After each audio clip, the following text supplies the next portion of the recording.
Salam alaikum. Suite aux vidéos précédentes,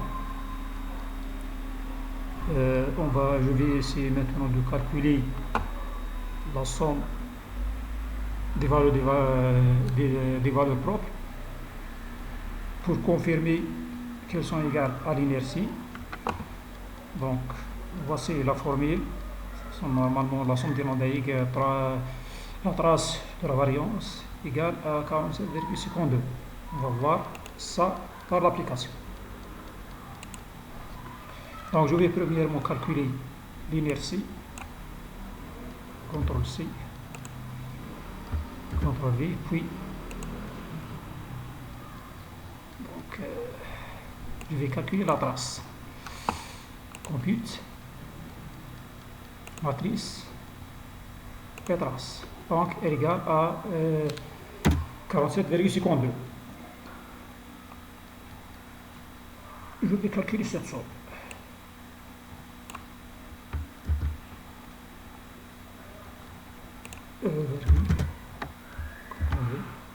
Plus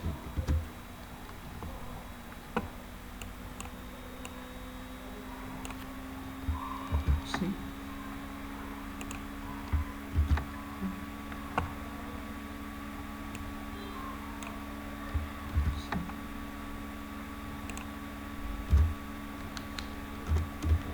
plus CTRL V et plus une partie très négligeable 4 fois 10 à la puissance 3. Donc c'est une partie très négligeable. Donc compute évalué dans 47,52.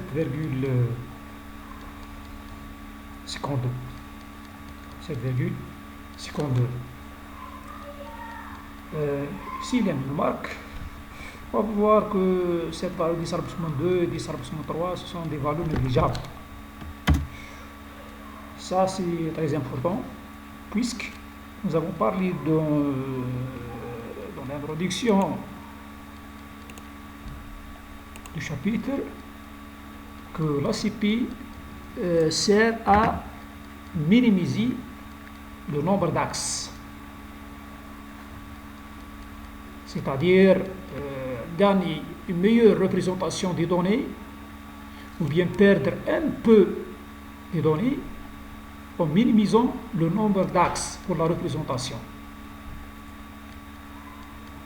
C'est-à-dire la dispersion doit être plus grande, la variance doit être plus grande, donc l'inertie doit être plus grande.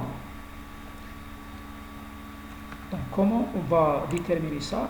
On va calculer le pourcentage de chaque valeur propre, ou bien des valeurs propres. Donc nous avons les deux valeurs propres. Première sont telles. Donc la première, c'est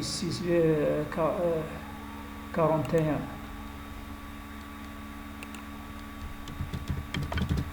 C'est ça, la valeur première. Et la deuxième, c'est 6,4699. D'accord? Donc, en regardant revenons ici au cours, le pourcentage d'inertie des deux premières valeurs, pour lambda 1 et lambda 2. On va les calculer. Donc, je vais les appeler P1, P1, ou bien P lambda 1, P1 est égal à lambda 1 divisé par la somme totale. La somme totale dit lambda I. Donc, elle est égale lambda 1, c'est 41,31.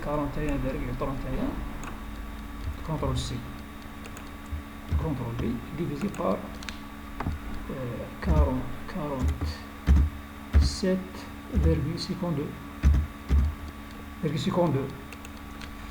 Compute évalué. Donc 86%. Très bien. Pour P2,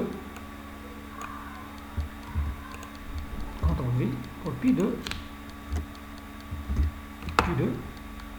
c'est 6,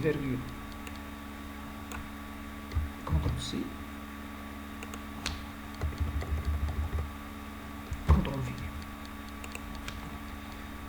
vers compute evaluate. Donc, elle est égale à 13%. 13%. Donc, on va voir que la somme des deux, CTRL-C, CTRL-V plus CTRL-C, CTRL-V, evaluate, compute evaluate. Donc, c'est 99%.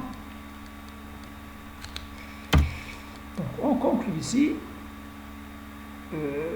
que dans deux axes, nous allons représenter à peu près 100% des données. Donc, il y a une toute petite perte de l'information. Donc, on va s'intéresser seulement dans l'étude des deux axes. Donc, la représentation graphique sera faite sur deux axes basant sur ces deux valeurs propres et les deux vecteurs propres. Donc, par la suite, nous allons exposer la méthode de calcul et de la représentation graphique. Merci, salam alaikum.